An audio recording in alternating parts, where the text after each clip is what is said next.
In this video, I just want to say a little bit about the scaffolding in the class.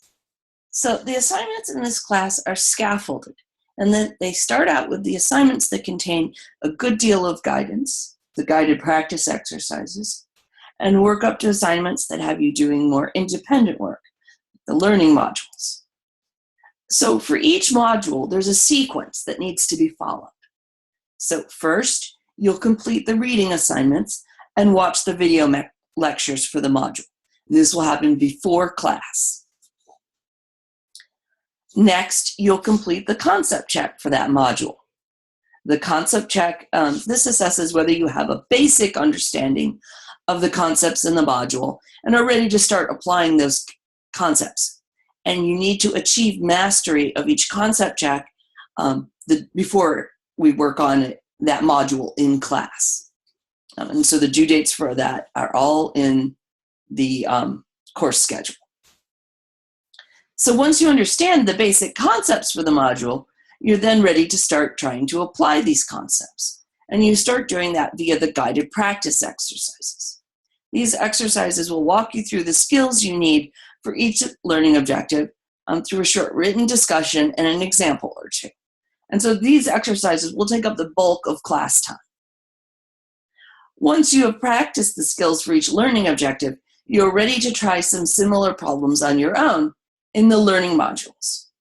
And so these exercises are also to be worked on in class if you have time. If you run out of time in class, then they are to be completed out of class on your own time. And then finally, after you've completed each learning module and are confident of your skills for the learning objective, it is time to test those skills under a time pressure in the timed assessments. And these will be taken online anytime during the designated timed assessment day, and the start and stop times are flexible. This scaffolding is essential to your success in the course, and so it's going to be strictly enforced. If a learning module or timed assessment has a prerequisite, this is true of almost all of these assignments, then you must fulfill that prerequisite before doing the learning module or timed assessment.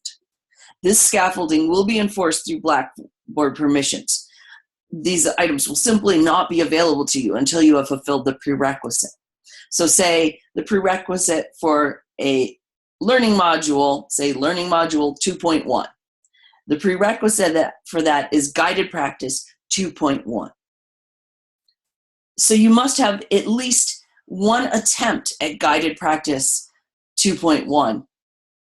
And I must have graded that attempt. Well, so if you do the guided practice, there's two ways you can do the guided practice. You can do them via the online interface, so you can do them on Blackboard.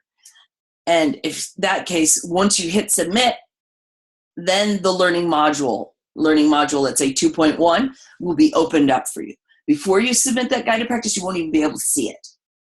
But then poof, like magic, it's like unlocking the next level in a game. Now, if you do, the other way you can do the guided practice exercises is I'll have printouts that I'll bring to class, and people can just like work on them and write their answers on the exercise and then hand them in to me for grading. So that one, I will have to go into Blackboard and grade it, give you a grade for it before the next thing before the learning module will open up. So I will be doing that. If you hand them in to me during class, I'll grade them right during class, provided I'm not needed to help other people. If I don't get to it during class, I will do it as soon as possible after class so that you can go on and do the learning modules.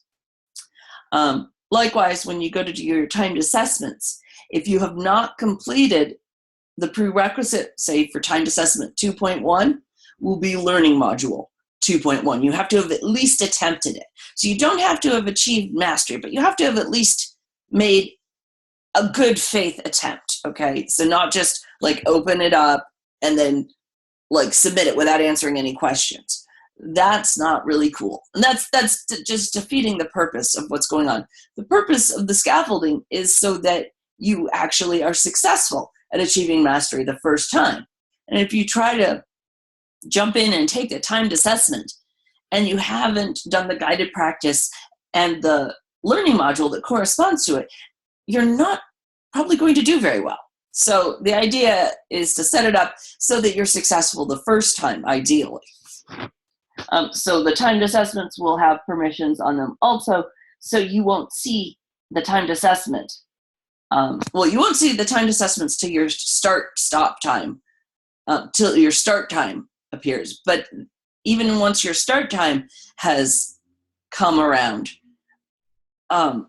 if you haven't made an attempt at the learning module, then it still won't appear until you do that.